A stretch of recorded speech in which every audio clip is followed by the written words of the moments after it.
உறவுகளுக்கு வணக்கம். இன்றைய காலை நேர தலைப்புச் செய்திகள்.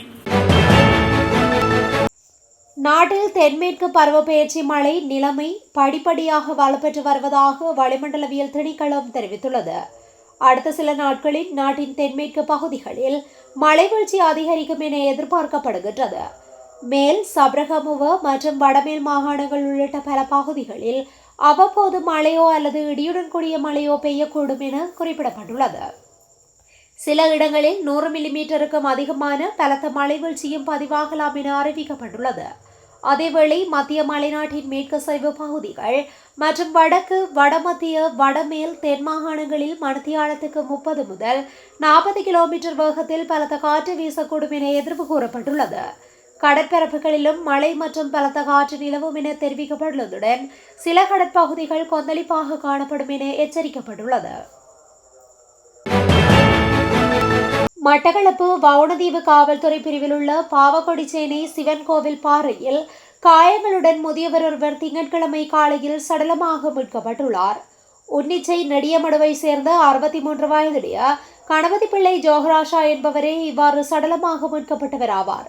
நேற்று காலை 8 மணியளவில் காயங்களுடன் ஆணொருவர் சடலமாக கிடப்பதாக காவல்துறைக்கு பொதுமக்கள் அறியப்படுத்தினர். இதனை அடுத்து சம்பவ இடத்திற்கு சென்ற காவல்துறையினர், தடயவியல் பிரிவு காவல்துறையினர் வரவழைக்கப்பட்டு விசாரணைகள் மேற்கொள்ளப்பட்டது. தலங்கம காவல்துறையினரால் கைது செய்யப்பட்டு கடுவல நீதவான் நீதிமன்றத்தில் முற்படுத்தப்பட்ட விமல் வீரவன்ச உட்பட 2 பிணையில் செல்ல அனுமதிக்கப்பட்டுள்ளனர். ஒவ்வொருவரையும் தலா ரூபாய் 5 லட்சம் மதிப்புள்ள 2 பிணை பத்திரங்களின் பேரில் விடுவிக்குமாறும் கடுவல நீதவான் நீதிமன்றம் உத்தரவிட்டுள்ளது. முன்னாள் காவல்துறை மா அதிபர் தேசபந்து தென்னகோனுக்கு எதிராக குற்றப்பத்திரிகை தாக்கல் செய்ய சட்டமா அதிபர் எதிர்பார்த்துள்ளதாக சட்டமா அதிபர் திணைக்களத்திற்கு உயர்நீதிமன்றத்திற்கும் அறிவித்துள்ளது. கடந்த 2022ஆம் ஆண்டு மே மாதம் 9ஆம் திகதி காலி முகத்திடலில் அமைதியான முறையில் போராட்டத்தில் ஈடுபட்டவர்கள் மீது நடத்தப்பட்ட தாக்குதல்களை தடுக்க தவறியதாக கூறப்படும் குற்றச்சாட்டின் கீழ் மேற்படி குற்றப்பத்திரிகை தாக்கல் செய்யப்படவுள்ளதாக தெரிவிக்கப்படுகின்றது. சட்டமா அதிபர் சார்பில் நீதிமன்றத்தில் முன்னிலையான பிரதி சொலிசிட்டர் ஜெனரல் சுகர்ஷி ஹேரத் தேசபந்து தென்னகோனுக்கு எதிரான இந்த குற்றப்பத்திரிகைகள் இன்னும் 1 மாத காலத்திற்குள் தாக்கல் செய்யப்படும் என எதிர்பார்க்கப்படுவதாக குறிப்பிட்டுள்ளார்.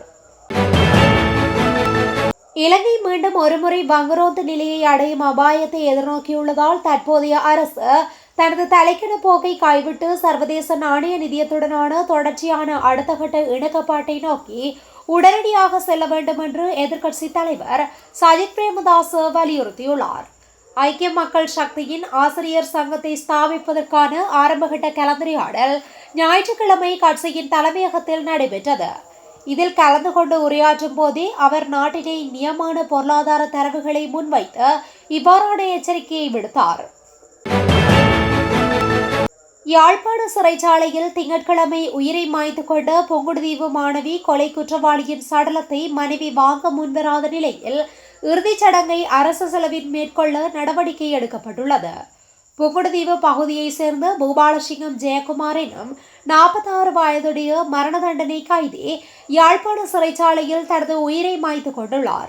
அதனை அடுத்து வைத்தியசாலையில் சடலம் ஒப்படைக்கப்பட்டது நிலையில் சடலத்தை ஜெயக்குமாரின் மனைவி அடையாளம் காட்டியதை அடுத்து சட்ட வைத்திய அதிகாரி முன்னிலையில் உடற்கூற்று பரிசோதனை நடைபெற்றது. உடற்கூற்று பரிசோதனையில் உயிரை மாய்த்து கொண்டமை உறுதி செய்யப்பட்டது. தொடர்ந்து சடலத்தை மனைவியிடம் கையளிக்க நடவடிக்கை எடுக்கப்பட்ட வேளையிலே தமது குடும்ப பொருளாதார நிலைமை காரணமாக இறுதி சடங்கினை மேற்கொள்ள முடியாது என தெரிவித்த மனைவி சடலத்தை பொறுப்பேற்க மறுத்துள்ளார்.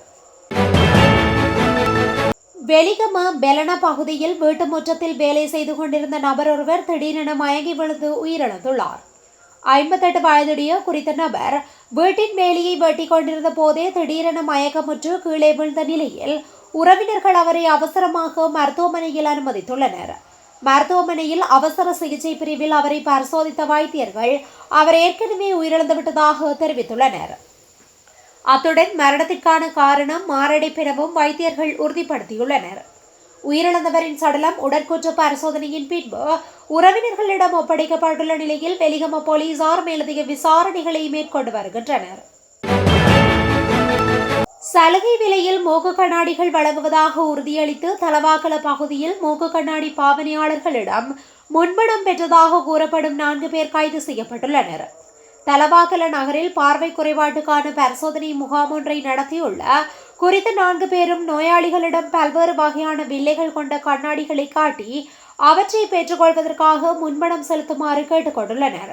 பதுளை மற்றும் வெளிமடவை சேர்ந்த குறித்த சந்தேக நபர்களிடம் நோயாளிகளின் கண்களை பரிசோதிப்பதற்கோ அல்லது வில்லைகள் வழங்குவதற்கோ முறையான அனுமதிகளோ தகுதிகளோ இல்லை என்பது கண்டறியப்பட்டுள்ளது. குறித்த 4 ஒரு கண் மருத்துவரிடம் சிறிது காலம் பணியாற்றியுள்ளதுடன் அவர் துறவரம் பூண்ட பிறகு இந்த மோசடியில் ஈடுபட்டதும் உறுதி செய்யப்பட்டுள்ளது. திருகோணமலை கோமரங்கடவல போலீஸ் பிரிவிற்குட்பட்ட பக்மிகம பகுதியில் காட்டுஜானை தாக்கியதில் 65 வயதுடைய முதியவர் ஒருவர் பரிதாபகரமாக உயிரிழந்துள்ளார். ஹேரத் காமிக விஜயரத்ன என்ற 65 வயதான குடும்பஸ்தரே இவ்வாறு உயிரிழந்தவர் ஆவார். டிரட்டிச்சான்குளம் பகுதிக்கு தேன் சேகரிப்பதற்காக சென்ற போதே அங்கு திடீரென தோன்றிய காட்டுஜானை இவர் மீது தாக்குதல் நடத்தியுள்ளது.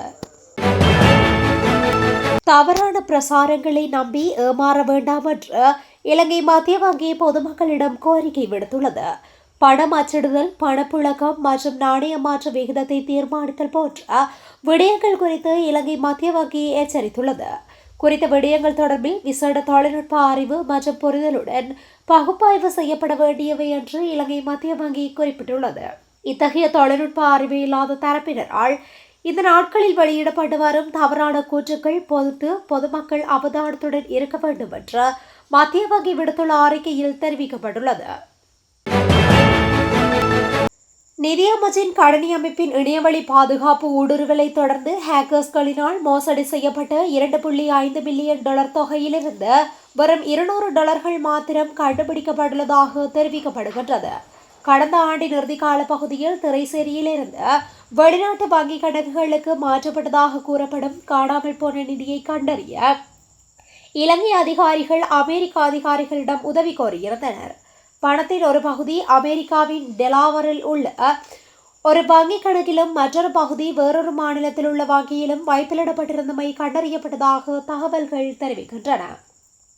இருப்பினும் டெலாவர் பிராந்திய வங்கி கணக்கு காலியாக இருந்ததாகவும் 2வது கணக்கில் $200 மட்டுமே இருந்ததாகவும் அமெரிக்க அதிகாரிகள் இலங்கை அதிகாரிகளுக்கு அறிவித்துள்ளனர். இந்த நிலையில் மீட்கப்பட்ட தொகை விரைவில் இலங்கைக்கு திருப்பி அனுப்பப்படும் என்று எதிர்பார்க்கப்படுவதாக தகவல்கள் தெரிவிக்கின்றன. புதிதாக விரிவாக்கப்பட்ட டிஜிட்டல் சேவை தளத்தின் கீழ் பொதுமக்கள் இப்போது வீட்டிலிருந்தபடியே கைபேசிகள் மூலம் சமூக பாதுகாப்பு ஓய்வூதிய திட்டங்களுக்கு பதிவு செய்து கொள்ளலாம் என இலங்கை சமூக பாதுகாப்பு சபை தெரிவித்துள்ளது. www.socialsecurity.lk என்ற இணையதளம் வழியாக சமூக பாதுகாப்பு சேவைகளை மிகவும் திறமையாகவும் வசதியாகவும் அணுகுவதை வழங்குவதே இந்த டிஜிட்டல் மயமாக்கல் முயற்சியின் நோக்கம் என்று குறித்த சபை கூறியுள்ளது.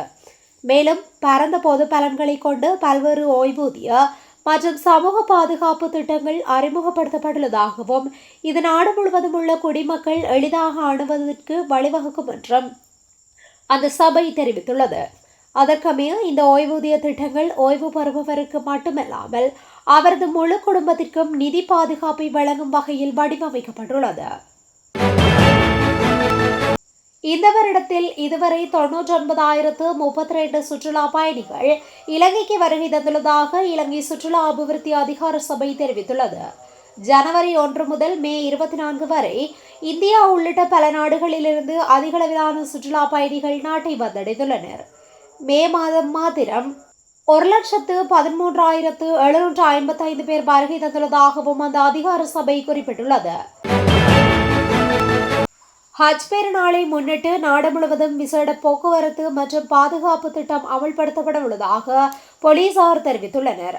பள்ளிவாசல்கள் மற்றும் அதனை சுற்றியுள்ள பகுதிகளில் பாதுகாப்பு பலப்படுத்தப்பட உள்ளதுடன் போக்குவரத்து நெரிசலை குறைக்கும் நடவடிக்கைகளும் மேற்கொள்ளப்பட உள்ளன. அத்துடன் இஸ்லாமியர்கள் அதிகம் கூடும் நகர பகுதிகளில் நடமாடும் ரோந்து சேவைகள், முச்சக்கர வண்டி மற்றும் மோட்டார் சைக்கிள் ரோந்து நடவடிக்கைகளும் முன்னெடுக்கப்படும் என தெரிவிக்கப்பட்டுள்ளது.